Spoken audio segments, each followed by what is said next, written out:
Amado Padre Celestial, gracias, Señor, por tu presencia en medio de nuestro, Señor, y porque tú pones en nosotros el querer como el hacer, de venir a buscarte, de alabarte, de exaltarte, Señor. Y también pones el querer y el hacer de venir a buscarte en tu palabra, Señor. Por nosotros la actitud correcta, corazón abierto, corazón, Señor, manso, para poder recibir lo que tú quieres hablar en esta tarde, Señor, en nuestras vidas. Te rogamos, Padre, que tú hables atrás de mí, Señor, que cubras cualquier deficiencia, que tu Espíritu Santo se mueva con libertad, con poder, Señor, tocando la vida de cada uno de los que estamos aquí, de los que nos están sintonizando, Padre, de los que están viendo este video. Te lo pedimos en el nombre de Jesús. Amén. Y es un tema, chicos, que es controversial, pero es crucial. Necesitamos hablar de ese tema. Es muy, muy importante. Porque estamos... no sé si han escuchado las noticias que han estado sucediendo en estas últimas semanas, que estamos viviendo tiempos de apostasía, en donde te estás encontrando famosos autores cristianos dejando la fe, diciendo, ¿sabes qué? Oye, de hecho tengo el autor de Joshua Harris, el autor de I Kiss Dating Goodbye, le dije adiós a las citas. O sea, yo lo compré, lo daba como referencia a los que... De repente, ups, ya no me considero cristiano, no puedo seguir así, se divorció su esposa y demás. O el cantante cristiano, uno de Hillsong, famoso cantautor y demás, diciendo, bye, ¿sí? Y a la par, tal vez no tan conocido, pero apóstoles y otros ministerios hallados en graves pecados de homosexualidad y abuso sexual, etc. Otra señora justamente que ministraba en la alabanza y en la predicación, abandonando la fe. Sabemos que la gente periódicamente entra y sale de la fe y demás, pero no habíamos visto algo tan compacto, tan seguido en tan pocas semanas, en tan pocos días. ¿Sí? O sea, tenemos personalidades que están dejando la fe y la están dejando de forma pública al punto de que impactan a los demás, y algunos dando crítica, no, es que no tiene suficiente base la fe cristiana y la fe no tiene suficiente fundamentos, como el autor el cantante de Hillsong. Pero a la par de eso todos tenemos aquí amigos cristianos del pasado que ya no están en la fe. Comenzaron con nosotros, de repente ya no siguieron. Sí, se volvieron unos que agarraron un estilo de vida homosexual dejando la fe cristiana, otros que se volvieron ateos, otros agnósticos, otros en un estado de enfriamiento espiritual, divorciados por infidelidades, otros de plano ya enfriados y apartados. Sí, y se está viendo bastante esto. Todos hemos conocido gente que está abandonando la fe o enfriándose o apartándose del Señor. Y aún así, nosotros no estamos exentos. De nuestra parte vivimos una lucha continua por mantenernos firmes y no claudicar.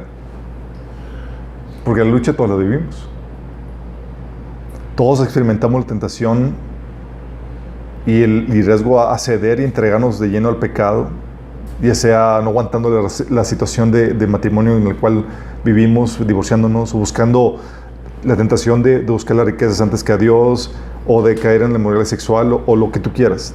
Vivimos todos en una constante lucha para no ceder al pecado y entregarnos a él. Sí. Pero lo grueso del asunto es que la lucha se está arreciando. Y eso es lo que me preocupa. ¿Sabes? Para la mayoría de los cristianos, la lucha no es por dejar de vivir vidas frustradas y estancadas para avanzar en el cumplimiento de su propósito. No es como que, wow, o sea, mi lucha, ¿cuál es tu lucha? Mi lucha es que quiero avanzar y cumplir todas las obras que Dios ha preparado de antemano para mí. Sería muy bueno, ¿no? De hecho, lo que vimos en las últimas sesiones de la serie del Reino de Dios, platicábamos de este ideal, de la lucha que los cristianos que quieren avanzar y conquistar todo lo que Dios ha preparado para ellos, quieren cumplir todo el propósito de Dios para sus vidas y tienen en la mira la recompensa eterna. Sería ideal que la lucha del cristiano fuera esa. Oye, ¿cuál es tu lucha? Mi lucha, no quiero morir conquistando a medias la tierra de promesa. Quiero conquistar todo lo que Dios ha preparado para mí. ¿Sí?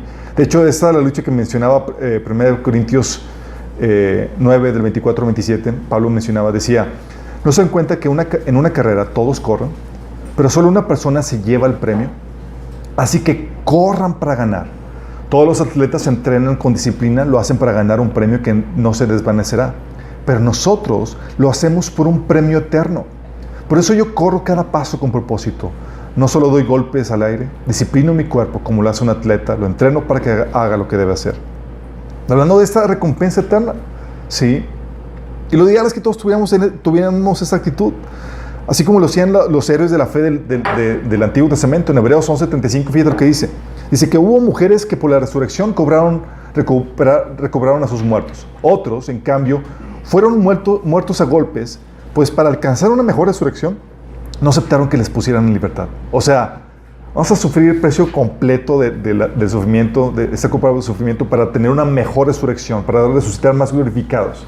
Porque tenían la mirada puesta en la recompensa eterna. Qué genial que nuestra lucha fuera eso, ¿no? Oye, pues, ¿cuáles son tus luchas? No, pues mi lucha es que estoy frustrado porque no estoy avanzando en todas las obras que Dios ha preparado de antemano para mí. ¡Wow! Estaría genial, ¿no? Eso es brutal. Pero para la mayoría, la lucha es por lo más básico. El mantenerse en la fe. Sí, sobrevivir. Sí. Judas, del 22 al 23, hablaba de esta lucha que muchos viven. Dicen, deben de tener compasión de los que no están firmes en la fe. Rescaten a otros arrebatándoles de las llamas del juicio. Incluso a otros muéstrenles compasión, pero háganlo con cuidado, aborreciendo los pecados que contaminan la vida de ellos. Está hablando de los que están todavía entre la cuerda floja y dices, es que agárralo. Porque su lucha no es por alcanzar la recompensa, es para mantenerse vivos espiritualmente. Sí. Así como lo que Jesús le reprendió a la iglesia de Sardis en Apocalipsis 3, del 1 al 2, que dice, yo sé todo lo que haces y que tienes la fama de estar vivo, pero estás muerto. Y luego fíjate lo que dice, versículo 2, despierta, fortalece lo poco que te queda, porque hasta lo que queda está a punto de morir. O sea, le está dando el diagnóstico, estás moribundo en la fe. O sea, tu problemática no es que cuántas recompensas eternas vas a tener, tu problemática es apenas estás manteniéndote vivo en la fe. O sea, estás moribundo. Sí, y esto es lo grave. Lo grave es que lo que está en juego no es tu propósito, sino tu salvación eterna. El que la retengas o no.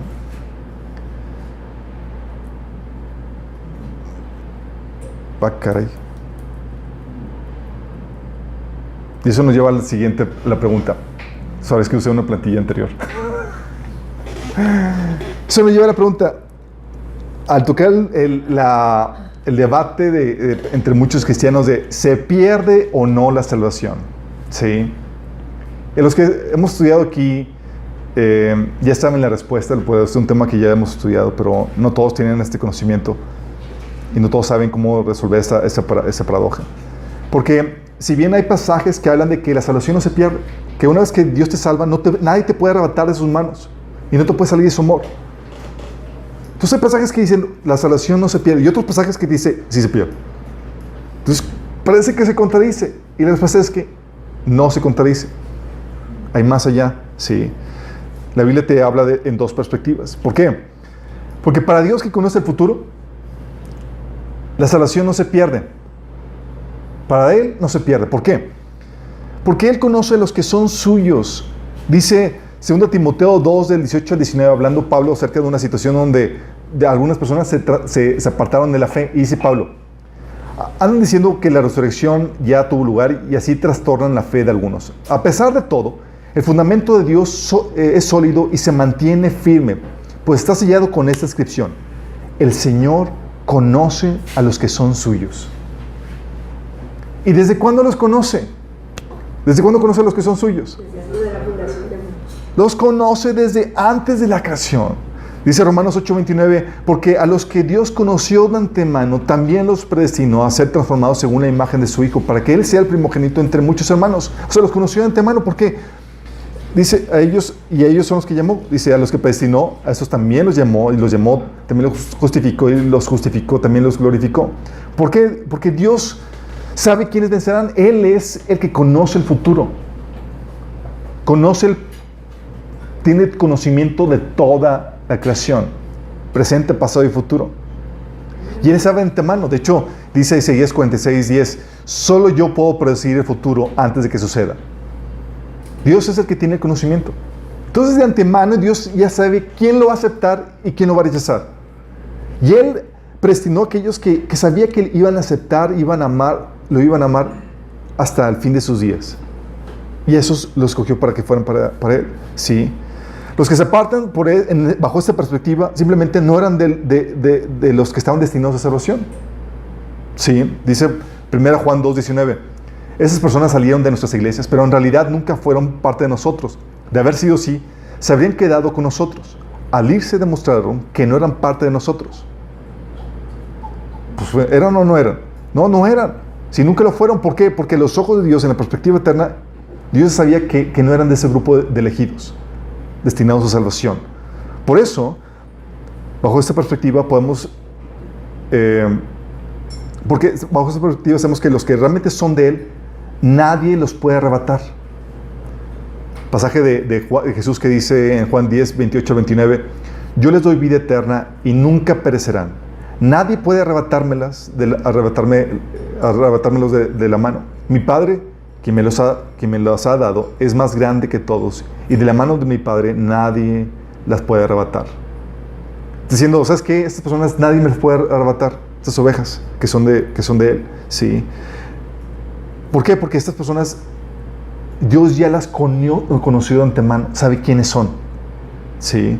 Y pueden ellos estar seguros en el amor de Dios, como dice Romanos 8 del 38 al 39, que dice, yo estoy convencido de que nadie podrá separarnos del amor de Dios, ni la muerte, ni la vida, ni ángeles, ni demonios, ni nuestros temores de hoy, ni nuestras preocupaciones de mañana, ni siquiera los poderes del infierno pueden separarnos del amor de Dios. O sea, está diciendo, es que estás seguro, nadie te va a separar. Dice, ningún poder en las alturas, ni en las profundidades, de hecho nada en toda la creación, podrá jamás separarnos del amor de Dios que está revelado en nuestro Señor Jesucristo, en Cristo Jesús nuestro Señor. Pero esta imagen de los elegidos, chicos, que nadie los puede quitar de la mano de Dios y que nadie los puede separar del amor de Cristo, es porque los elegidos quieren permanecer en la mano de Dios y en el amor de Dios. ¿Sí? O sea, la imagen no es la de tú atrapado en la mano de Dios impidiéndote escapar. Así como que ¡ay, no me deja escapar! ¿Sí? Y no es esa imagen. ¿Sí? Ni la imagen del amor como una cárcel en la cual no te puedes escapar de Él. Esa no es la imagen. ¿Sí? Estas referencias que les he comentado solo aplica a los que quieren estar en el hueco de su mano. A los que quieren estar rodeados de su amor. A ellos que quieren permanecer, nadie los puede arrebatar. Y los que se van, no se van porque los corran o arrebaten, sino porque de su propia voluntad quieren irse por la seducción del enemigo. Es que en ningún momento se les quita o se nos quita la libertad de elección, el libre albedrío. Por eso, el mandato de Jesús fue, en Juan 15:4, permaneced en mí. ¿Por qué? Porque si tú no quieres, nadie te va a obligar a que quedes. Pero los elegidos, porque quieren, van a permanecer. El otro mandato de Jesús en Juan 15:9 es, permaneced en mi amor. O sea, no es que Dios te va a obligar a que seas salvo.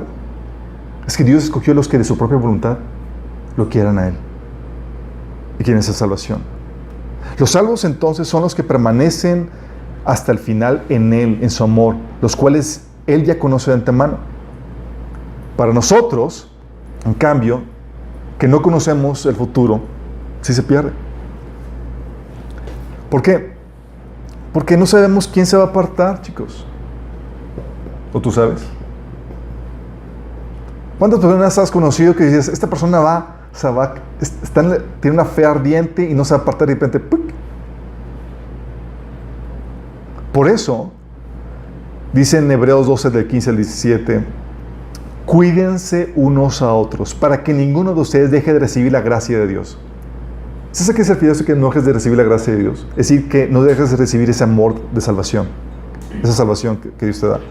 Tengan cuidado de que no brote ninguna raíz venenosa de amargura, la cual trastorne a ustedes y envenene a muchos. O sea, ten cuidado con la raíz de amargura. Lo dice, asegúrense de que ninguno sea inmoral o profano como Esaú, que cambió sus derechos de primer hijo varón por un simple plato de comida. Te está diciendo, no cambies tu salvación eterna por migajas o por baratijas de este mundo.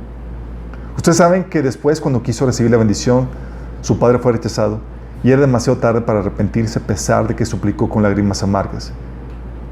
Aquí está hablando el autor de Hebreos a cristianos diciendo, cuidémonos, que no haya ninguno que se aparte.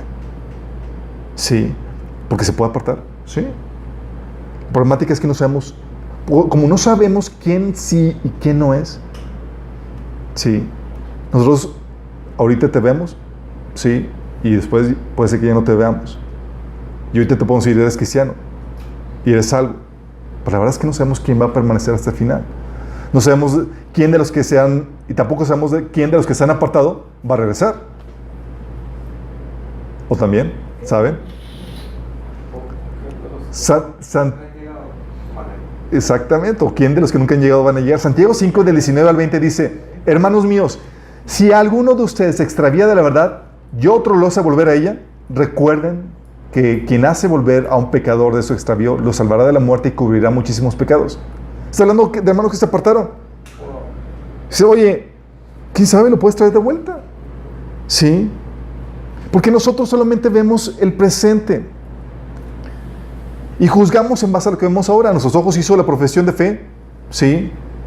Entonces es salvo. Sí. Vive en santidad. Pero luego, oye, se apartó. A los ojos perdió la salvación. Sí. Por eso, de hecho, Pablo hace ya este tipo de referencias en 1 Timoteo 1:19, diciendo, aférrate a tu fe en Cristo y mantén limpia tu conciencia. Pues algunas personas desobedecieron a propósito lo que les dictaba su conciencia y como resultado, su fe naufragó. O sea, bye. Sí. La perdieron a nuestros ojos. Aunque para Dios, Dios ya sabe quién sí y quién no. ¿Vamos viendo? 2 Timoteo 2, del 17 al 18 dice, como el caso de Himeneo y Fileteo, ellos han abandonado el camino de la verdad al afirmar que la resurrección de los muertos ya ocurrió. De esa manera desviaron la fe de algunas personas. Entonces se pueden desviar, ahorita estás, pero ya te partimos. Sí. Y aún así el problema es que es difícil de discernir, chicos. ¿Por qué? Porque puede ser que su pecado o su desvío sea un momento de debilidad del cual se va a levantar. Porque realmente sí nació de nuevo. ¿Sí me explico? Y el camino del andar cristiano no es un camino exento de caídas o de desviaciones, sino que es sí, hay caídas y desviaciones, pero va en aumento y va de subida. ¿Sí? Entonces no sabemos si es un momento de debilidad del cual se va a levantar porque realmente sí es nacido de nuevo. Porque puede que su pecado sea una señal también, por otro lado, de que nunca se convirtió y de que necesita llamársele a una verdadera conversión. Entonces estamos en una situación donde no sabemos y te apartaste. Pues si eres cristiano te vas a levantar. Te apartaste. Pero ¿y si realmente tu pecado ese significa que realmente nunca te convertiste? Sí. ¿Y cómo se manifestaría? Porque nunca te levantas ya.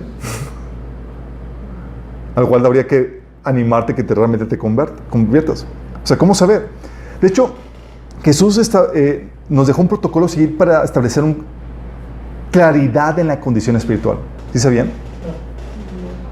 Estableció un protocolo a seguir.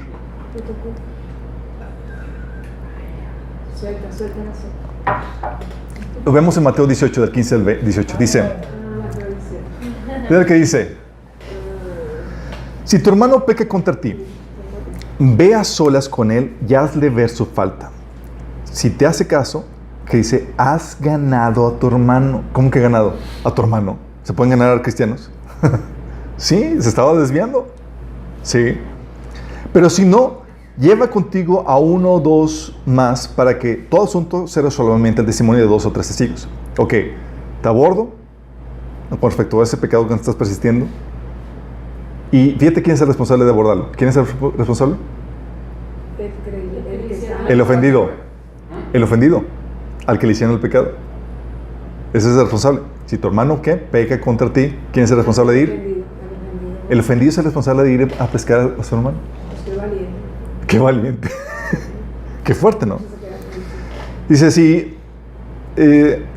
si tu hermano peca contra ti, ve a solas con él y hazle ver su falta. Si te hace caso, es ganado tu hermano. Pero si no, lleva contigo a uno o dos más para que todo asunto se resuelva mediante el testimonio de 2 o 3 testigos.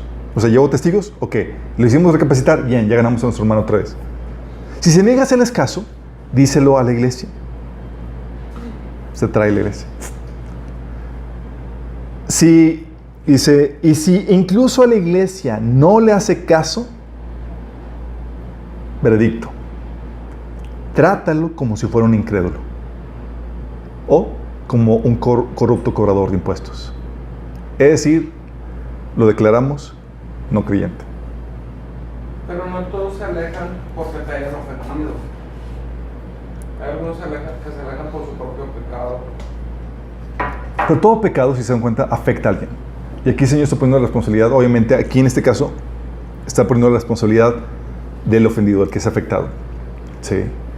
Obviamente, tenemos toda la responsabilidad de ayudarnos y exhortarnos mutuamente. ¿Hay en pecado contra ti o no?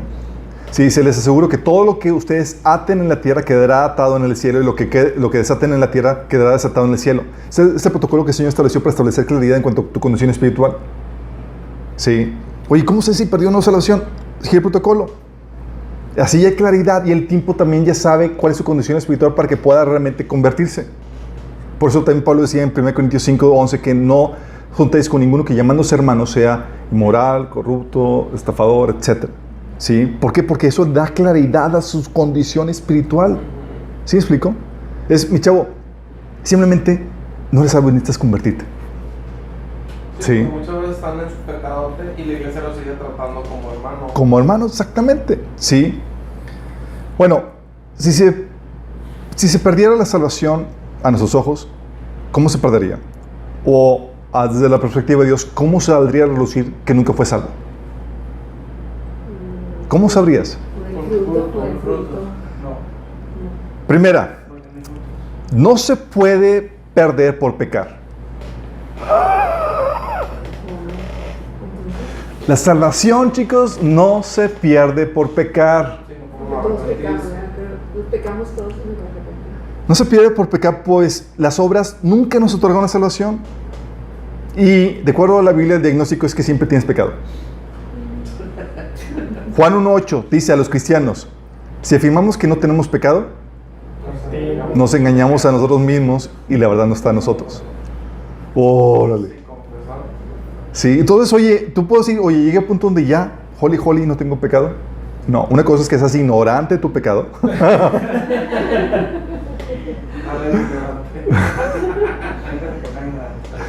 Sí, o sea, el pecado no, quiero que entiendas esto, el pecado no te quita la salvación, y es algo que debes entender muy bien, porque la salvación nunca es por obras. Sí, de hecho, en un recién convertido, su carnalidad es normal por la etapa de crecimiento espiritual en la que se encuentra. 1 Corintios 3, del 1 al 3, habla acerca de eso. Sí. Aunque si es un genuino cristiano, su condición espiritual va a mejorar. ¿Me explico? Pero el hecho de que tenga así, esté en carnalidad, significa que no es salvo. Aunque esté en pecado así abierto en cuestión de todas las actitudes pecaminosas, es salvo.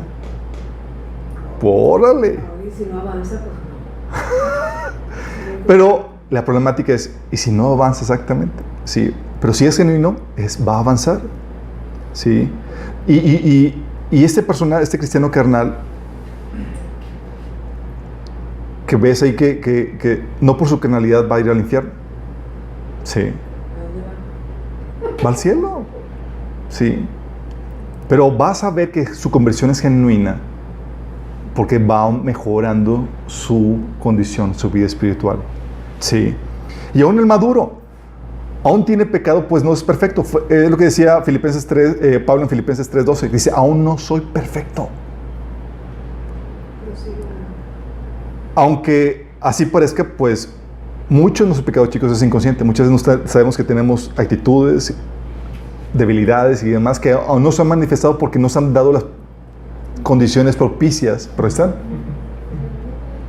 ¿Sí me explico? Por eso es importante congregarnos, porque cuando nos congregamos entre los santos es más evidente el pecado y vamos mejorando.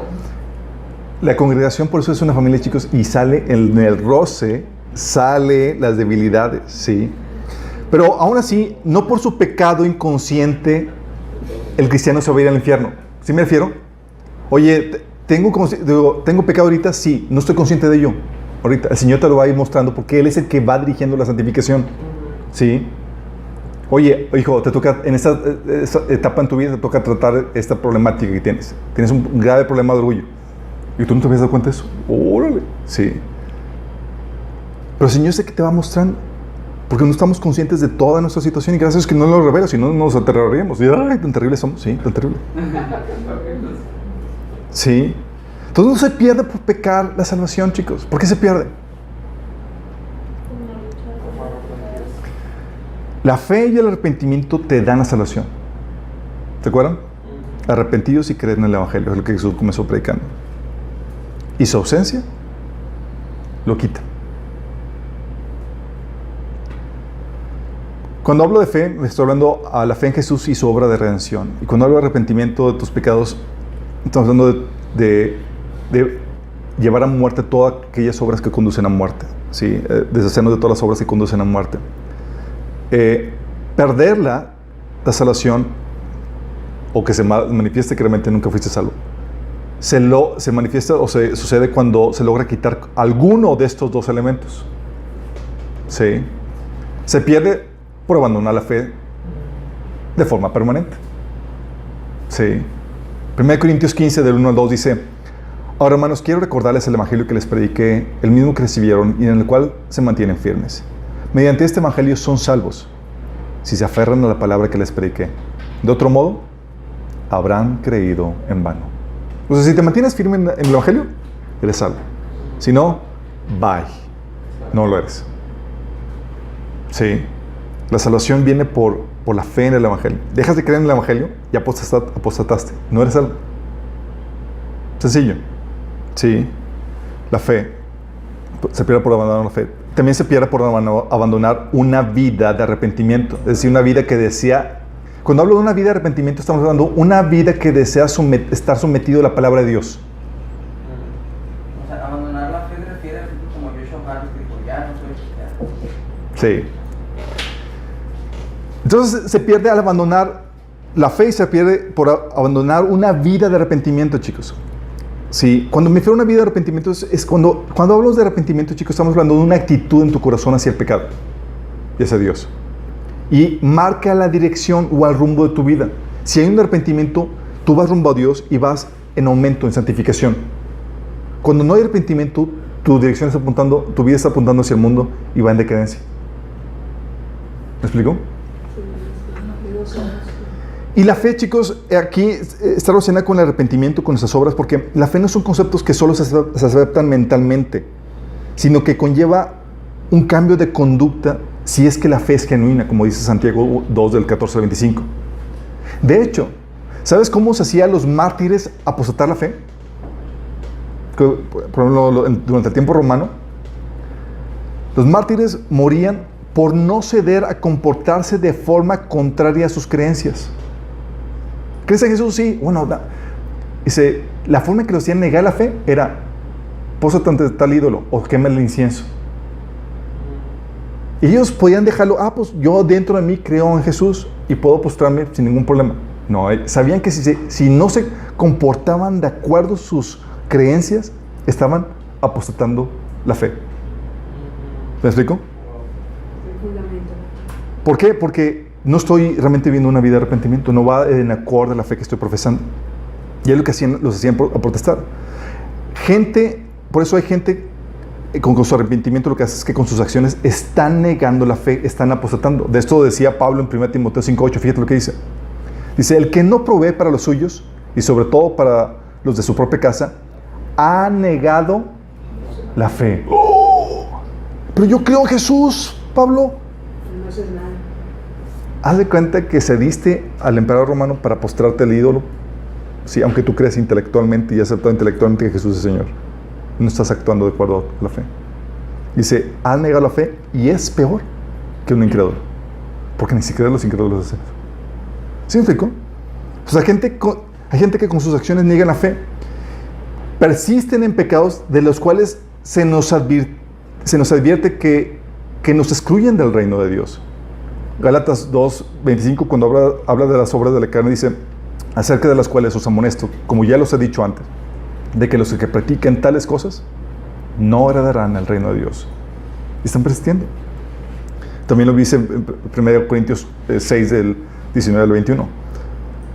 Y puede que su carnalidad sea normal al inicio de su profesión de fe, pero también puede ser que sea normal no porque va comenzando, sino porque realmente nunca nació de nuevo. Vóytelas. Y se manifiesta porque no hay mejoría en su vida. Sigue de cristiano carnalote. Sí. Como decía Pablo, Filipenses 3, 18 al 19. Como les he dicho a menudo y ahora los repito hasta con las lágrimas, muchos se comportan como enemigos de la cruz de Cristo.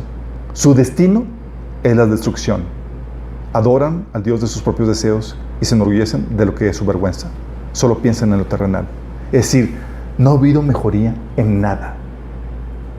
Y ellos van camino a destrucción. ¿Me explico? Entonces es posible que te apartes de Cristo y termines en el lago de fuego. Es posible.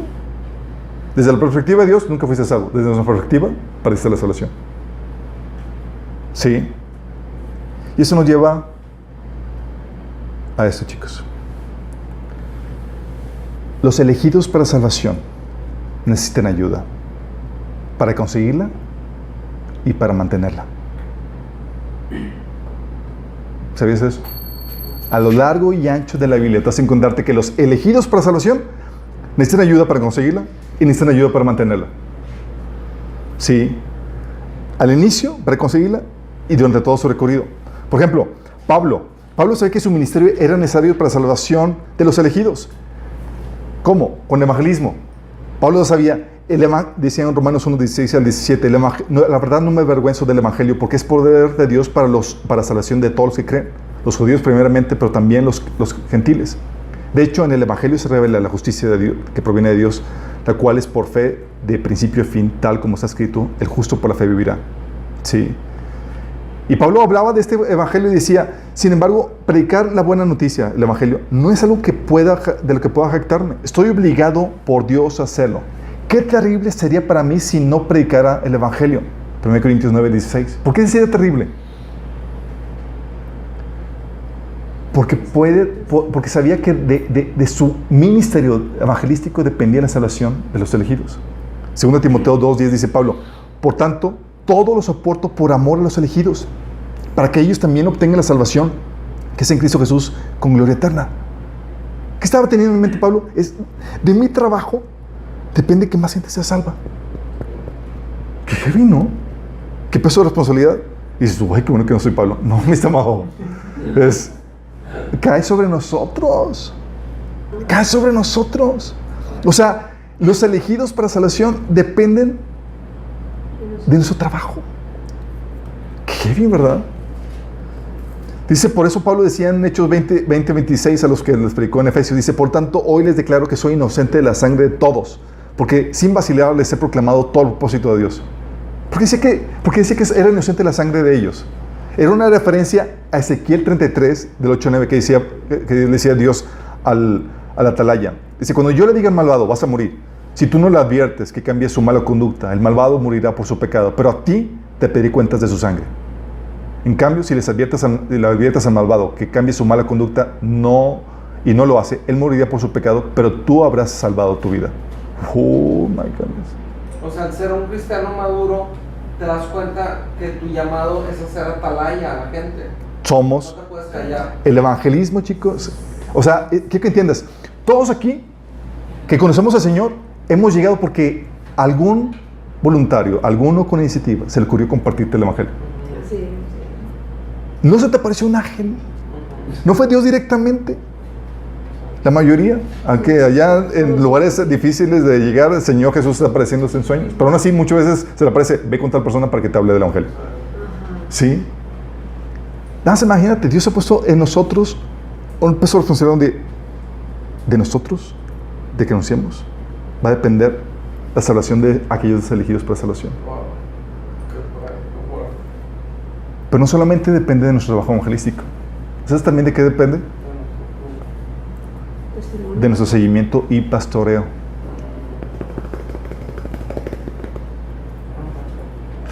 Fíjate lo que dice Pablo. 1 Tesalonicenses 3, del 1 al 5, dice, es Pablo que le predicó, estuvo 3 fines de semana en la iglesia con los tesalonicenses, les compartió el evangelio y les compartió profecía bíblica, o sea, bien pesado, órale, se lo estupió. Y se tuvo que ir después de 3 semanas. Y entre lo que predicó, les predicó acerca del anticristo, de la venida del Señor y demás, y les platicó que iban a venir tribulaciones. ¿Y qué crees que pasó? Llegaron las tribulaciones.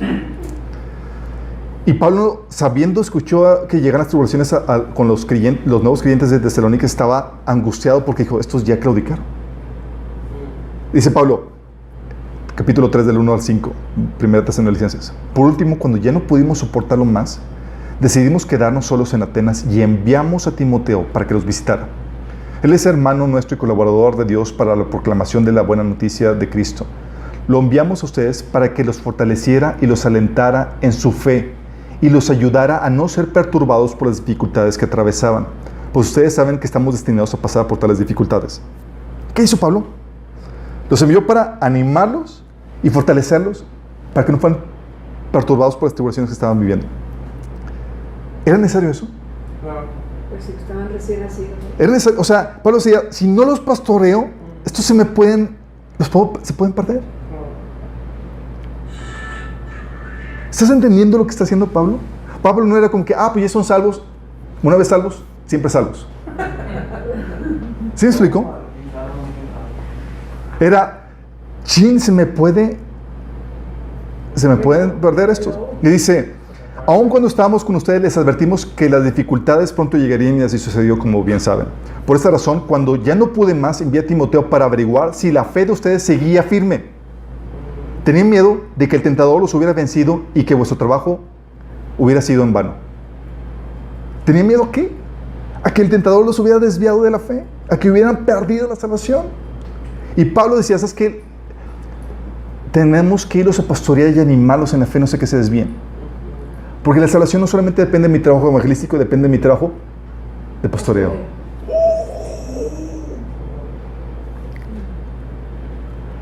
Tú lo ves en varios pasajes, por ejemplo, otro pasaje de 2 de Corintios 11, del 12 al 4, que dice Pablo a la iglesia de Corintios, el celo que siento por ustedes proviene de Dios, pues los tengo prometidos a un solo esposo que es Cristo, pero para presentárselos como una virgen pura.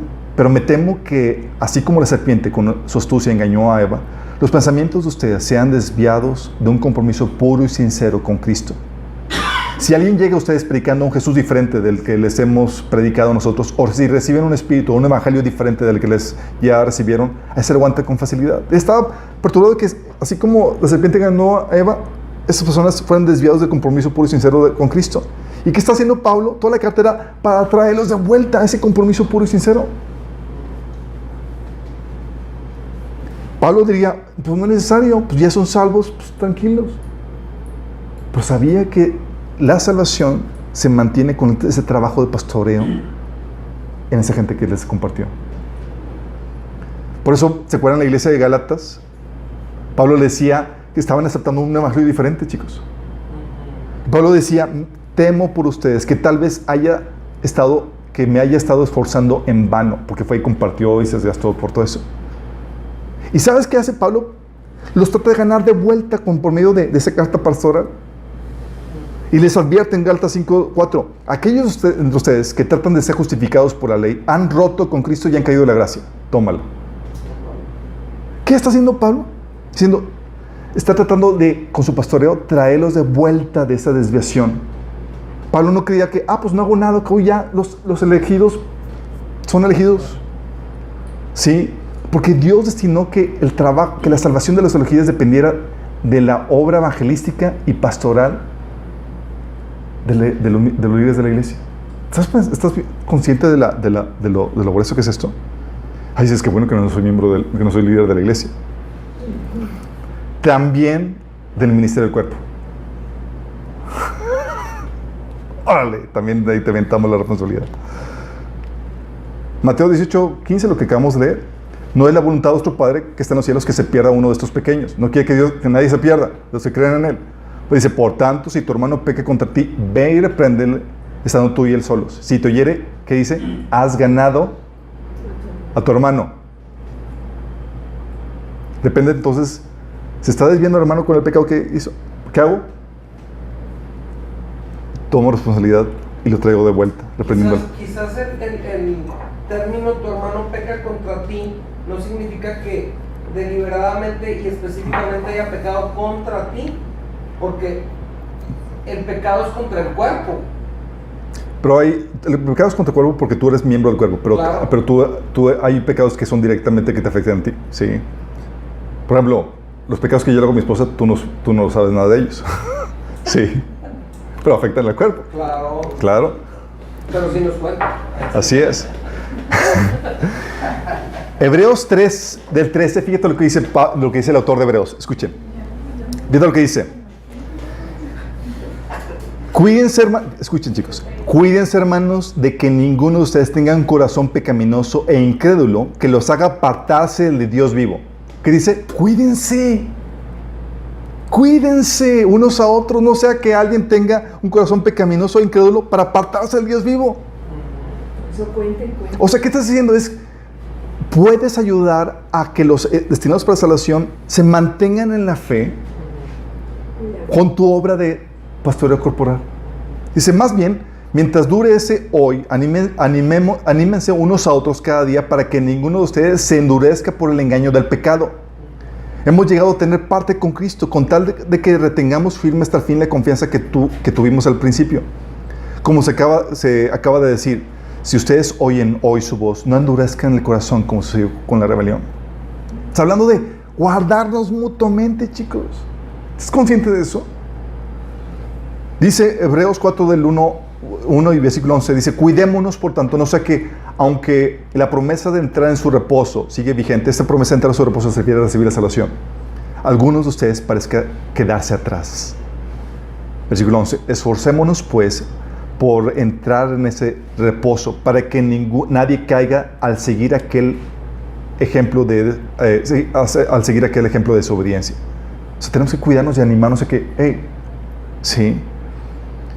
El capítulo 12 de este mismo Hebreos, del 15 al 17, dice, cuídense unos a otros para que ninguno de ustedes deje de recibir la gracia de Dios.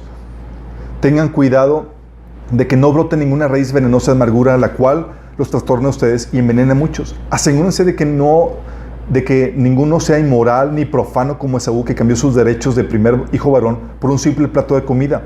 Ustedes saben que después de cuando quiso recibir la bendición de su padre fue rechazado. Ya era demasiado tarde para arrepentirse, a pesar de que suplicó con lágrimas amargas. Y sabemos que llega un punto donde ya es demasiado tarde para arrepentirte. Mueres, pasaste del umbral de la muerte, ni con lágrimas, chicos. Sí.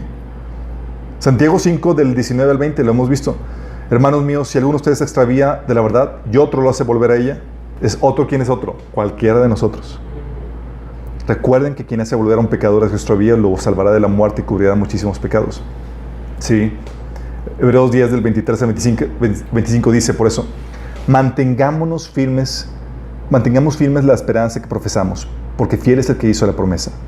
Procurémonos los unos por los otros, a fin de estimularnos al amor y a las buenas obras. No dejemos de congregarnos como acostumbran hacerlo algunos, sino animémonos unos a otros con mayor razón, ahora que vemos que aquel está día. ¿Qué está diciendo eso? Ese animarnos y el procurarnos, ¿es para qué? Para que nos mantengamos en la salvación que hemos recibido. Porque dependemos de la obra de evangelismo de otra gente, de la obra de seguimiento y pastoreo, y también de unos y de otros. ¿Por qué? Chicos, como hemos visto, y se lo reitero, Dios decidió que la salvación se obtuviera gracias al ministerio de otros miembros del cuerpo de Cristo. Y eso pone un peso de responsabilidad enorme sobre cada uno de nosotros. Porque está diciendo que lo que tú hagas o dejes de hacer puede repercutir directamente en la eternidad de otras personas.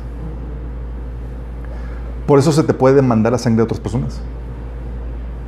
¿Significa que los elegidos se pueden perder? No. Pero no te alientes por eso. Pues Dios te va a juzgar como si todos fueran elegidos. Sí, como dice Ezequiel 33, del 8 al 9. Si tú no lo adviertes, que cambie su mala conducta, el malvado morirá por su pecado, pero a ti te pediré cuentas de su sangre. Y no te dice porque era elegido, es... Sí, tenemos una responsabilidad con nuestros hermanos. Por eso, chicos, se requiere el ministerio para la salvación, se requiere el trabajo evangelístico, el trabajo de seguimiento y pastoreo, y requerimos del trabajo pastoral unos a otros para mantenernos en esta salvación. ¿Estás consciente de lo que estamos viendo? O sea, en pocas palabras, haz tu parte y la respuesta de los otros no es tu responsabilidad, pero sí. Pero tenemos que cumplir nuestra parte, así es. O sea, es que no va a quedar de mí, como decía Pablo, si ustedes se pierden, si ya no queda de mí. Yo les he transmitido el consejo de Dios, como dice en Hechos 20. Pero no solamente requiere del trabajo evangelístico, de pastoreo, del trabajo corporal, también requiere de tu propio esfuerzo. Ah, caray, pero la salvación no es por obras. No es esfuerzo para conseguir la salvación, para mantenerla. Sí, algo que hemos platicado es que la salvación es como si te regalan una mascotita. La mascota es gratis, mantenerla es otra cosa. Sí, y la salvación se tiene que mantener, chicos, y se requiere un esfuerzo. Uno, para guardar, por ejemplo, la doctrina, la fe. Pablo decía a Timoteo, ten cuidado de ti mismo y de la doctrina, persiste en ello, pues haciendo esto te salvarás a ti mismo y a los que te oyeren. O sea, tienes que aplicarte para mantenerte en esa doctrina, en esa fe que se te ha enseñado. ¿Sí? No seas como Himeneo y Fileto, que trastornaron la fe de algunos al decir que la resurrección ya había pasado. Y acuérdate lo que el Señor enseña. Si te apartas, ¿sí? Si tú crees en un evangelio diferente y estás bajo maldición. Dice Gálatas 1 del 8 al 9 eso. Y peor si lo enseñas. La santidad también. ¿Sí? Si te das cuenta, tiene que ver con arrepentimiento y fe. Tienes que guardar la santidad. Eso depende de ti. El arrepentimiento de las obras que conducen a muerte. Según Timoteo 2:19 dice, todos los que pertenecen al Señor deben apartarse de la maldad. Ese es su sello que los caracteriza como el Señor. Sí, ese apartarse de la maldad, chicos, se conoce como santidad, santificación. Y no significa que sean perfectos, sino que viven una vida donde están buscando agradar a su Señor, apartados de todo lo que el Señor aborrece. Por eso dice Hebreos 12:14, busquen la paz con todos y la santidad, sin la cual nadie verá al Señor. ¿Te acuerdas? Romanos 8 del 12 al 14 habla de uno de los propósitos por los cuales se te dio el Espíritu Santo, es para que hagas morir las obras de la carne. Dice, por tanto, amados hermanos, no están obligados a hacer lo que su naturaleza pecaminosa los incita a hacer, pues si viven obedeciéndola, morirán. Pero si mediante el poder del Espíritu hacen morir las acciones de la naturaleza pecaminosa, vivirán. Pues todos los que son guiados por el Espíritu de Dios son hijos de Dios. ¿Y a qué te guía el Espíritu de Dios? A llevar a morir las obras de la naturaleza pecaminosa. Y eso depende de ti, chicos. O sea, tienes el poder, pero si tú no tienes la actitud de querer morir, hacer morir la naturaleza pecaminosa, olvídate, no hay santidad. Y Dios te libra de tus enemigos. Pero si el pecado que practicas es tu amigo, no te va a librar. ¿Sí? Acuérdate que lo que hemos visto, se puede apostatar con la conducta. Como dijo Pablo en 1 Timoteo 5:8, que los que no prueben para su casa han negado la fe y son peores que un incrédulo. ¿Sí? Y ¿sabes la advertencia que Pablo daba a los cristianos? Se le daba a cristianos, dice, no se engañen. ¿No saben que los malvados no heredarán el reino de Dios? No se dejen engañar, ni los fornicarios, ni los idólatras, ni los adúlteros, ni los sodomitas, ni los pervertidos sexuales, ni los ladrones, ni los ávaros, ni los borrachos, ni los calumniadores, ni los estafadores heredarán el reino de Dios. ¿A quién se le escribió esto? Cristianos. ¿Sí? Oye, si persisto en practicar este pecado, oye, es que no quiero perdonar a tal hermano. La Biblia es muy clara. Mateo 6:15, si no perdonas a otros sus ofensas, tampoco su Padre les perdonará a ustedes la suya. Y dime tú, ¿quién le va a ir peor? La otra persona ni en cuenta de que no lo perdonas. Pero a ti, que tu Padre no te perdone, ¿sabes qué pasa si tus pecados no son perdonados? Ya. Sí. O, oye, amas este mundo. Sí. Dice, pues todos están seguros que ninguna persona inmoral, impura o avara avara, heredar el reino de Cristo y de Dios. Pues el avaro es un idólatra que adora las cosas de este mundo. Entonces tienes que guardar la doctrina, guardar la santidad y perseverar en ello. ¿Hasta cuándo? ¿Cuántos años tengo que para mantener la fe para que ya toda tu vida? O sea, como que 5 años, con que quieras 5 años ya te ganaste la salvación para siempre. Ya viene el rapto, ya. La meta es 100. Fíjate lo que dice Hebreos 10 del 36 al 39. Perseverar con paciencia es lo que necesitan ahora para seguir haciendo la voluntad de Dios. Entonces recibirán todo lo que Él ha prometido, pues dentro de muy poco tiempo aquel que viene vendrá sin demorarse. Mis justos vivirán por la fe, pero no me complaceré con nadie que se aleje. Pero nosotros no somos de los que se apartan de Dios hacia su propia destrucción. Somos los fieles y nuestras almas serán salvas. ¿Sí te das cuenta de lo complejo que es esto, chicos?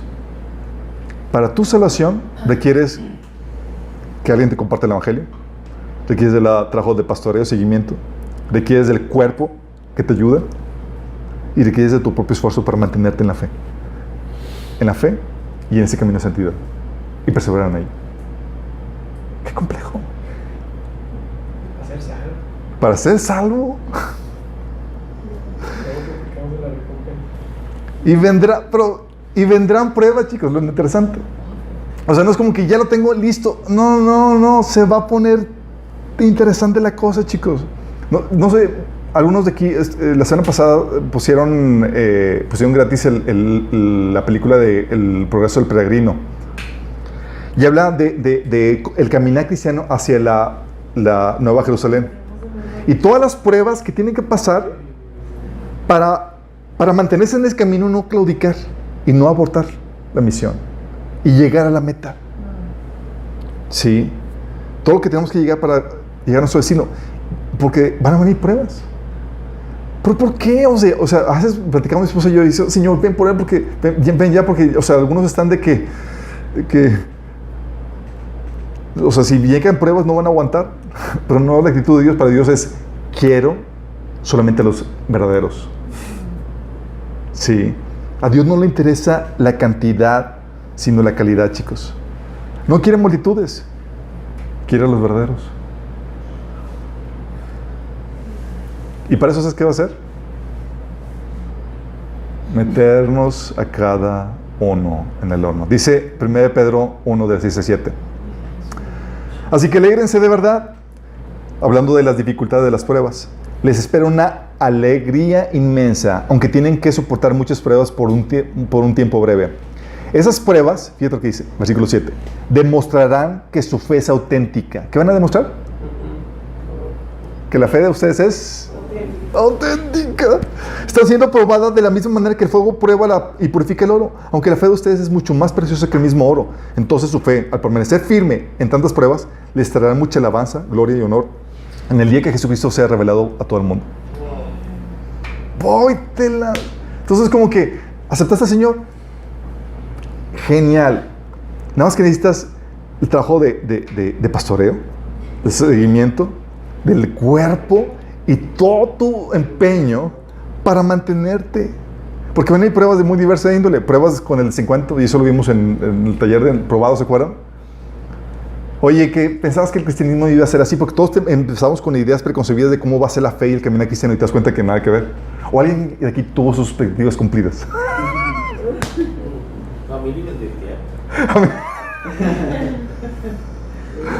O probados con el sufrimiento, ¿sí? ¿Te acuerdas? De hecho, probados con el desencanto. ¿Sabes qué hacía Dios para ayudar a mantener a la gente? Jesús en Juan 16 les advertía lo difícil que iba a estar para que no perdieran la fe. Esa es la cosa, les he dicho para que alguien pase, ¿sí? Para que no pierdan la fe. Probados con el sufrimiento. ¿Se acuerdan la parábola de la semilla que cayó entre pedregales? Que llegando a la prueba, sufrimiento, dice, cuando surgen problemas o persecución a causa de la palabra, enseguida se apartan de ella. Va a ser probada. O con los placeres y el éxito del mundo. La semilla que cayó entre espinos, ¿se acuerdan? ¿Produjo fruto? ¿Mostró señales de salvación? Porque tenía en su corazón otro señor, el dinero. Sí. O probados con el desánimo. ¿Cuántos de aquí no se han fastidiado con sus propios errores, fracasos, metidas de pata?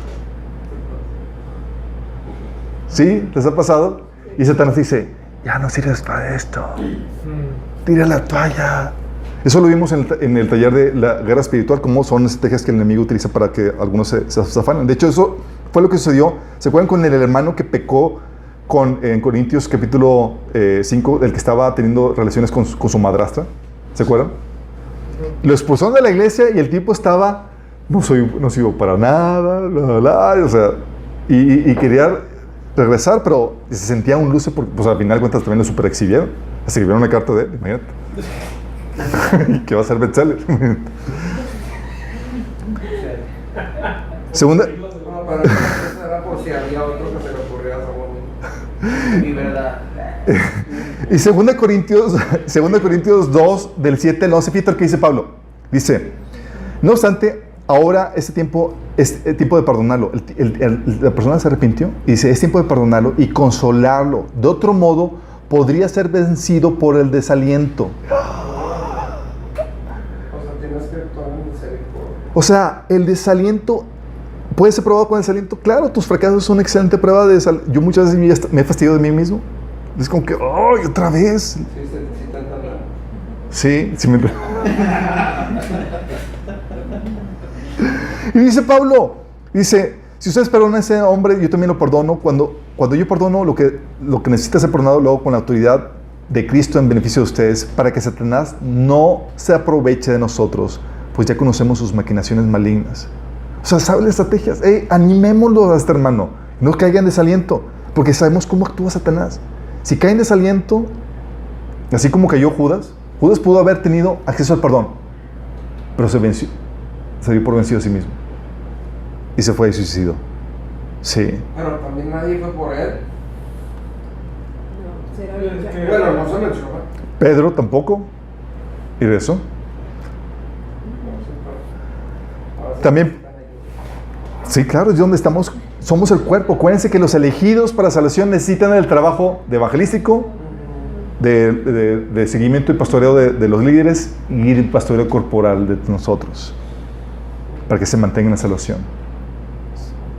Qué heavy. Y también somos probados con nuestra naturaleza pecaminosa. Eso lo vimos en la aplicación de seducción por el pecado.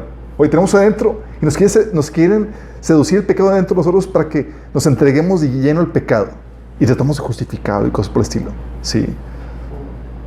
Como dice 2 Pedro 2 del 20 al 21, dice, si habiendo escapado de la contaminación del mundo por haber conocido a nuestro Señor y Salvador Jesucristo, vuelven a enredarse en ella y son vencidos, terminan en peores condiciones que al principio. ¿Cómo que vencidos? Sí, ya decidieron no pelear contra el pecado.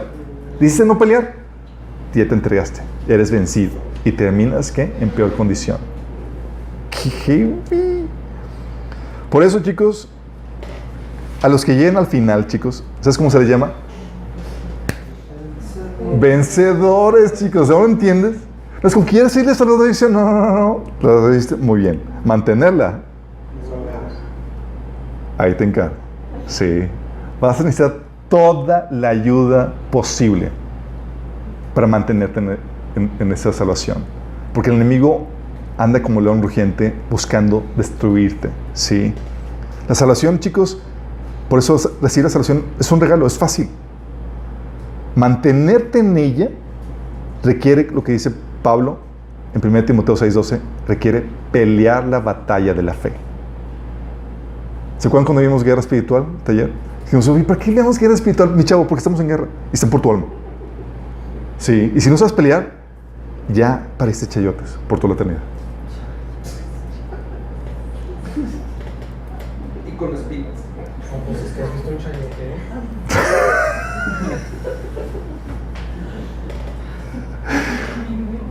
Fíjate lo que dice al vencedores, Apocalipsis 2. Jesús lo reitera vez tras vez a los que logran mantener la fe hasta el final. Dice, al que venciere, le daré comer árbol de la vida. Al que venciere, no sufrirá del daño de segunda muerte. Al que venciere, daré a comer el maná escondido. Al que venciere, guardaré mis obras hasta el fin, yo le daré autoridad sobre las naciones. Al que venciere será vestido en vestiduras blancas, y no borraré su nombre del libro de la vida. Al que venciere, yo le haré columna en el templo de mi Dios. Al que venciere, le daré que se siente conmigo en mi trono. Al que venciere, chicos. Nos está diciendo porque estamos en una batalla por nuestra fe. El enemigo está queriéndote llevar a abortar la fe porque quiere llevarte a que ardas con él por la eternidad. Sí, Apocalipsis 12, del 10 al 10, del 10 al 11 dice: luego oí en el cielo un gran clamor. Ha llegado ya la salvación y el poder y el reino de nuestro Dios. Ha llegado ya la autoridad de Jesucristo, porque ha sido expulsado el acusador de nuestros hermanos, el que los acusaba día y noche delante de nuestro Dios. Él los ha vencido por medio de la sangre. Ellos lo han vencido por medio de la sangre del Cordero y por el mensaje del cual dieron testimonio, y no valoraron tanto su vida como para evitar la muerte. Vencieron al acusador. Porque no, por el testimonio, por el mensaje, porque dieron testimonio y porque no valoraron su vida. Por eso dice la Biblia, 1 Pedro 1:9, que el fin de nuestra fe es la salvación de nuestras almas. Es 1 Pedro 1:9. Fin de la salvación. Y eso no es cosa de juego, chicos. Como se dan cuenta, necesitas cuidar la salvación. ¿Y se dan cuenta? Por eso la actitud de Pablo y los apóstoles, tratando de que no se desvíen, de que te mantengas en el camino de salvación. Por eso, chicos, cuando alguien se enfría, ¿sabes cómo estamos nosotros? Estamos así, temblando. Sí. Cuando alguien deja de congregarse. Cuando alguien abandona sus tiempos devocionales. No porque se pierda la salvación porque dejas de congregar. Ah, no viniste, ya perdiste la salvación. Chao, mi chavo. No es por eso. No porque dejaste tu tiempo devocional, sino porque no estás echando raíces en la fe cristiana. Y si no tienes raíces, eres propenso a ser seducido y arrancado con facilidad por el enemigo. O sea, te expones. Por eso también cuando alguien no avanza en el discipulado, así, temblamos por ustedes. Pues, ¿en qué vas? Voy en este taller. Pues llevas a un niño con ese taller. ¿Por qué? Porque no tienes herramientas para defender su fe ni para poder sobrellevar los tiempos de crisis que van a llegar. Ya está. Sí, las dificultades, los tiempos de prueba van a venir. ¿Y tienes herramientas para pelear con eso? O sea, no sabes apologética. Hoy en nuestros días es básico. Sabes las bases de nuestra fe. Así como no sabes eso, eres presa fácil para que te expongas a herejías. Oye, no sabes de profecía, así que no tienes una visión eterna por qué vivir. Y vives para hacer las cosas de este mundo. Oye, no sabes mente renovada, sanidad, es que no sabes cómo lidiar con los problemas del corazón que van a llegar.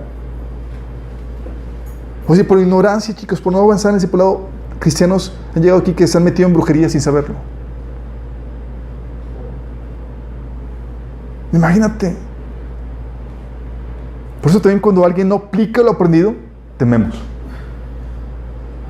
Así cuando gente que ya tomó lo de sanidad emocional, por ejemplo, y luego dijeron, es que no puedo perdonarlo. Y yo, ¿cómo que no puedes perdonarlo? O alguien que se entrega al pecado sexual. No, es que ando viviendo con mi novia. Yo, ¿cómo que no andas viviendo con tu novia? O sea, aplica lo que aprendiste. O cuando alguno de nosotros o de ustedes no hacen nada para Dios y viven solo para sí mismos. Tememos, chicos. Y no porque se pierda inmediatamente la salvación, no es porque oye, se perdió inmediatamente porque dejé de tener mi devocional tal día y ya la perdí. No se pierde inmediatamente por dejar tu devocional o por haber faltado a la iglesia unas cuantas veces o por estancarte en el discipulado o incluso por haber caído en fornicación o idolatría. No se pierde por eso. Juan, el apóstol amado, cayó 2 veces en idolatría en Apocalipsis y está registrado. Y no fue como que, ay, Juan, vamos a tener que borrar tu nombre del libro de la vida. No se, como les dije, chicos, no se quita la salvación por el pecado que uno comete, sino porque te desvías de esa vida en arrepentimiento y de esa fe. Y si tú no tienes esto, tú te expones a que eso suceda si permaneces en esa condición. Te expones. Sí, poco a poco va muriendo parte de tu vida espiritual hasta que, como dice Jesús a la iglesia de Sardis, ya prácticamente estás muerto. Sí. Y muchos, sin embargo, toman a la ligereza toda esa cuestión, chicos, en su vida, caminar cristiana, porque piensan, pues, una vez salvo, siempre salvo. Mi salvación no está en peligro. Espero que con lo que te acabo de decir tengas temor y temblor de lo que te estoy diciendo. Sí. Por eso decía Pablo en 1 Corintios 10:20, así que el que piensa estar firme, mire que no caiga. Sí. Y cometemos muchas veces un error fatal al subestimar la palabra y subestimar al enemigo. Sí, no, yo soy de Cristo y tal. No. Dice, fíjate, 1 Pedro 5:8 dice, estén alerta, cuídense de su gran enemigo el diablo, porque anda al acecho como león rugiente buscando quien devorar. ¿Devorar para qué? Para llevarlo a destrucción eterna, chicos. ¿Sí? ¿Y sabes qué pasa? Que muchas veces muchos cristianos piensan que el hecho de tener dones o experiencias sobrenaturales, por haber tenido eso, ya nunca se van a desviar. Nunca en la Biblia te vas a encontrar eso. Ni tus dones, ni tus experiencias sobrenaturales te aseguran que no te vas a desviar. Nunca. Mateo 7, del 21 al 23 dice, no todo el que me llama Señor, Señor entrará en el reino del cielo. Solo entrarán aquellos que verdaderamente hacen la voluntad de mi Padre que está en el cielo. El día del juicio muchos me dirán, Señor, Señor, profetizamos en tu nombre, expulsamos demonios en tu nombre, hicimos muchos milagros en tu nombre. Pero yo les responderé, nunca los conocí. Aléjense de mí, ustedes que violan las leyes de Dios o hacedores de maldad. Qué grueso, chicos. Gente que profetizaba en el nombre de Jesús, que hacía milagros en el nombre de Jesús, que liberaban en el nombre de Jesús. Pero a veces dices, no, ya con eso ya. ¿Fluye Dios a través de mí? Sí, mi chavo. Dios puede usar hasta un burro así, hacerlo hablar. Sí. Por eso,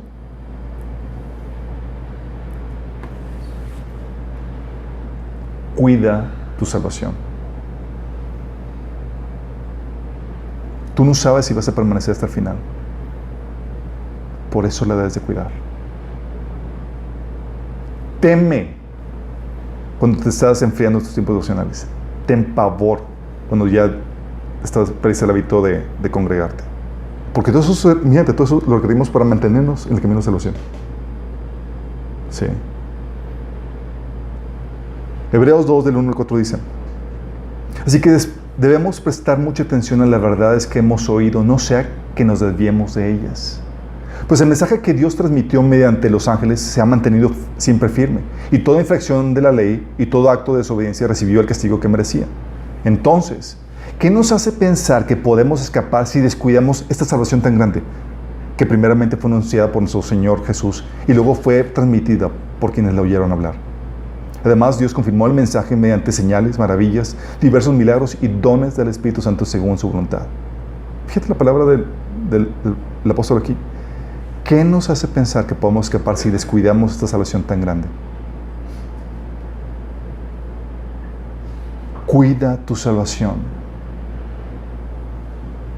Cuida tu salvación.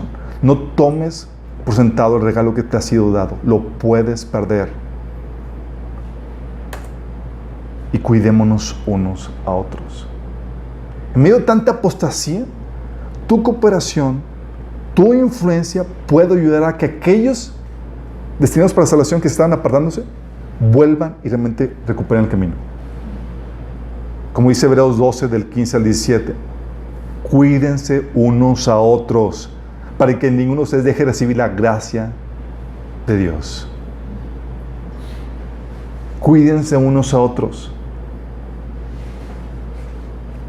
¿Sabes cuál es la forma más eficiente de cuidar tu salvación? ¿Cómo se los ocurre, chicos?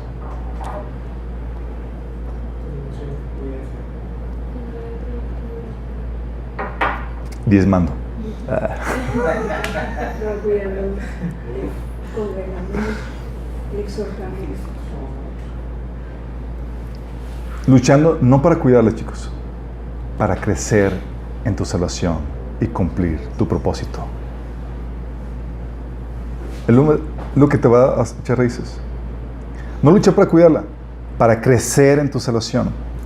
Fíjate lo que decía 2 Pedro 1, del 3 al 11. Fíjate lo que habla. Dice: su divino poder, al darnos conocimiento de aquel que nos llamó por su propia gloria y excelencia, nos ha concedido todas las cosas que necesitamos para vivir como Dios manda. Así, Dios nos ha entregado sus preciosas y magníficas promesas para que ustedes, luego de escapar de la corrupción que hay en el mundo debido a los malos deseos, lleguen a tener parte en la naturaleza divina. O sea, tienes todo lo necesario para santificarte. ¿Sale? Por eso, precisamente, esfuércense por añadir a su fe virtud. A su virtud, entendimiento. Al entendimiento, dominio propio. Al dominio propio, constancia. A la constancia, devoción a Dios. A la devoción a Dios, afecto fraternal. Y al afecto fraternal, amor. Todo lo que hay que añadirle, chicos. Ese es un proceso de crecimiento. Porque estas cualidades, si abundan en ustedes, los hará crecer en el conocimiento de nuestro Señor Jesucristo. Fíjate lo que dice. ¿Qué va a hacer esto? Sí, crecer. Y evitará que sean inútiles e improductivos. En cambio, el que no las tiene es tan corto de vista que ya ni ve y se olvida que ha sido limpiado de sus antiguos pecados. Por lo tanto, hermanos, esfuércense más todavía por asegurarse del llamado de Dios, que fue quien los eligió. Si hacen estas cosas, no caerán jamás. Entonces, la estrategia es sencilla, chicos. Es, para no morir, crecer. No hay de otra. Si no estás creciendo, vas en camino a la muerte.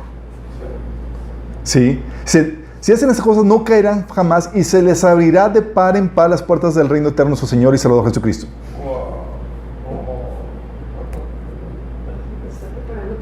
No se trata de panzar. No. ¿Quieres así tener tranquiliza? Crece en tu fe cristiana. Crece en tu salvación. Sí. Crecer te lleva a mantener la salvación.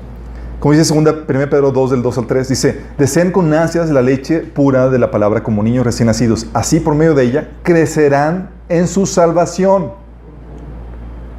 Ahora que han probado lo bueno que es el Señor. Sí. Oye, si no crees con mi salvación, si no crees en mi salvación, estás muriendo. Y no sabemos cuánto tiempo va a pasar para que mueras por completo.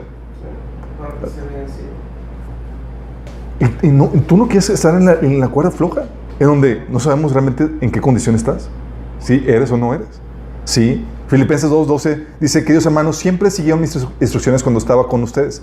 Y ahora que estoy lejos, es aún más importante que lo hagan. Esfuércense por demostrar los resultados de su salvación, obedeciendo a Dios con profunda reverencia y temor. Que se manifieste. Crece en las evidencias de tu salvación.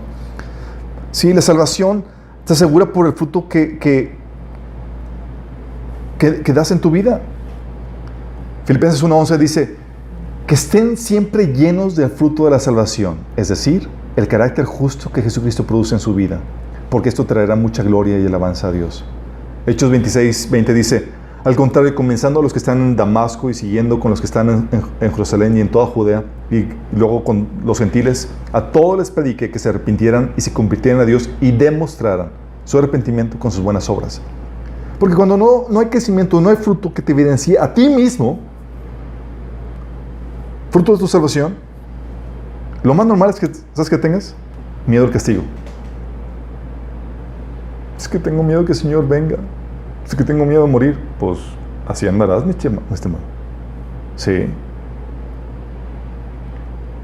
El vivir en Dios, dice 1 Juan 4, de 17 al 18, al vivir en Dios, nuestro amor crece hasta hacerse perfecto. Fíjate cómo nuestro amor entre nosotros crece hasta ser perfecto. Por lo tanto, no tendremos temor en el día del juicio, sino que podremos estar ante Dios con confianza porque vivimos como vivió Jesús en este mundo. ¿Por qué no vamos a tener temor? Porque el amor creció hasta ser perfecto y vivimos como Jesús vivió en este mundo. ¿Qué pasa si no crees con ese amor y no vivo como Jesús vivió? Dice, en esa clase de amor no hay temor, porque el amor perfecto expulsa todo temor. Si tenemos miedo, es por temor al castigo. Y esto demuestra que no hemos experimentado plenamente el perfecto amor de Dios. O sea, estamos viviendo en nuestra carnalidad, no viviendo en ese camino de amor. Y hay gente que quiere apagar la conciencia convenciéndose unos a otros de que su salvación no se pierde y que confíen en el amor de Dios aunque vivan vidas entregadas al pecado. Así, el vida al pecado. No, es que tú no debes de dudar de tu salvación. Y tratas de convencerlo y la persona por dentro, es que tengo miedo. Pues sí, ellos saben lo que están viviendo. Y Judas 1:4 dice a estos cristianos, dice, les digo, porque algunas personas que no tienen a Dios se han infiltrado en sus iglesias diciendo que la maravillosa gracia de Dios nos permite llevar una vida inmoral. Dios te ama. Sí, así como estás. Y se predica eso ahorita. Sí. Se vende mucho eso. Dice, y luego dice Judas, la condena de tales personas fue escrita hace mucho tiempo, pues ha negado a Jesucristo nuestro único dueño y Señor. ¿Qué grueso? Tú no puedes andar diciendo, tú tranquilo, puedes vivir en tu pecado, Dios te ama y te abraza y Él no te va a condenar. No, esto no. Fíjate la actitud de Santiago. Él responde, lo reprende a los cristianos a los cuales le escribió su carta y les enseña a responder a la convicción de pecado que hay en ellos y les enseña que vuelvan a Dios con lágrimas. Es lo que les dice en Santiago 4 del 7 al 10. Les llama al momento de abordar la problemática que ellos estaban teniendo, dice, adúlteros, ¿no se dan cuenta de que la amistad con el mundo los convierte en enemigos de Dios? Lo repito, si alguien quiere ser amigo del mundo, los hace enemigos de Dios. Fíjate lo fuerte que le está diciendo. Diciendo, ustedes chicos son enemigos de Dios, andan de adúlteros. Versículo 7 dice, así que humíllense delante de Dios, resistan al diablo y él huirá de ustedes, acérquense a Dios y Dios se acercará a ustedes, lávense las manos pecadores, purifiquen su corazón, porque su lealtad está dividida entre Dios y el mundo, derramen lágrimas por lo que han hecho, que haya lamento y profundo dolor, que haya llanto en lugar de risa y tristeza en lugar de alegría. Humíllense delante del Señor y Él los levantará con honor. Fíjate, ¿cuál es la respuesta que Santiago abordaba a ellos? Tiene una problemática donde estaban amando cosas del mundo más que a Dios. Él no les dijo, Coco Wash, ustedes tranquilos chicos. Sí, dijo, les llevó a que tendieran a esa convicción del pecado y que se acercaran a Dios con lágrimas y humillación. ¿Por qué? Porque como lo hemos comentado, chicos, nos podemos desviar y podemos, a los ojos del hombre, perder la salvación. Y la salvación requiere del trabajo pastoreo para que la gente vuelva y se mantenga en el camino. Y requerimos unos a otros para que nos ayudemos unos a otros a mantenernos en el camino de la salvación. Sí. Por eso es muy grave el que tú te aflojes y te así relax. No, pues ya, Señor me salvó. Sí, mi estimado. Pero prepárate, porque el enemigo viene con todo para tratar de hacerte desviar de la salvación. Es muy delicado esto. Por eso tenemos que cuidarnos, como lo pusimos, cuidar tu salvación, cuidarnos de nosotros. Mi oración, chicos, es que no descuides esta salvación que has recibido con temor y temblor. Y que con este conocimiento ayudes a pastorear a otros hermanos que sabes que están en la cuerda floja. Sí, hay hermanos que no van a reaccionar bien. Que les dices, hermanita, oye, no la he visto en la iglesia, ¿por qué no se ha congregado? ¿Quién eres tú para decirme esto? Bla, bla, bla. Te van a salir con ese tipo de cosas. Sí. Oye, hermano, ¿qué onda con esto? Te van a salir con ese tipo de cosas. Pero es parte de nuestro trabajo. Que no quede de ti, que seas libre de la sangre de Dios. Sí, sí va a causar tristeza. Pero recuerda lo que te dije. La salvación de los elegidos depende del trabajo pastoral, de evangelístico, tuyo y mío. Trabajo pastoral, tuyo y mío. Trabajo del cuerpo de Cristo. No necesitamos mutuamente. Ahora entiendes por qué Pablo, el autor de Hebreos, decía, no dejemos de congregarnos. Porque tú solo agarras monte. No es cuestión de tiempo. Necesitamos, ten una santa desconfianza de ti mismo. No puedes hacerlo solo. Necesitas que gente te anime en este camino de la santidad. Y tal vez tú ni siquiera te has entregado a Cristo, o tal vez te apartaste y quieres rezar y quieres consagrarte al Señor. Si tú quieres volver a entregarte a Cristo, yo te quiero hacer la invitación a que lo hagas hoy. Que no esperes a mañana. No sabes, no tienes la vida garantizada más al rato. Y hoy puedes rendir tu vida a Cristo si tan solo estás dispuesto a creer que Jesús es Dios encarnado, que murió por ti en la cruz y que resucitó el tercer día. y si estás dispuesto a entregar genuinamente tu vida para que Él te guíe en lo que es mejor para ti, puedes hacer este tiempo de consagración donde vuelves a los caminos de Dios. Ahí donde estás, cierra tus ojos y dile: Señor Jesús, te pido que me perdones por haberme apartado de ti, siguiendo mis propios caminos, mis propias ideas de lo que es bueno y malo. Yo me arrepiento. Te pido que me perdones. Yo entrego y rindo mi vida a ti, Señor. Yo creo que moriste por mí en la cruz y que resucitaste para el perdón de mis pecados. Y hoy te pido que me salves, que me perdones, que me limpies, que me des tu Espíritu Santo. En el nombre de Jesús. Amén. Si tú hiciste esta oración, tiene que haber frutos que manifiesten ese verdadero arrepentimiento. Tienes que empezar a congregarte, empezar a leer la Biblia a partir del Nuevo Testamento. Contáctanos, queremos ayudarte en tu camino cristiano. Y a todos los que estamos aquí,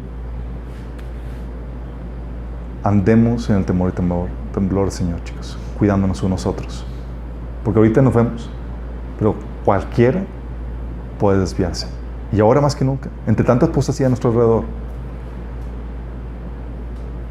puede ser cualquiera de nosotros. Vamos a orar. Amado Padre, ayúdanos, Señor, a mantenernos firmes, a cuidar este regalo de la salvación que nos has dado, Señor. Gracias porque sabemos que no se pierde por pecar, Señor, sino por cambiar nuestra actitud de una vida entregada a Ti a una vida que quiera hacer su propio deseo, Señor. Padre, queremos mantenernos en ese camino de salvación, Señor, en ese camino de la santidad, sin la cual nadie te verá tu rostro, Señor. Ayúdanos, Señor, a ser fieles hasta el final, Señor, a no apartarnos. Y ayúdanos mutuamente, Señor, en ese camino, Padre. Te lo pedimos en el nombre de Jesús. Amén.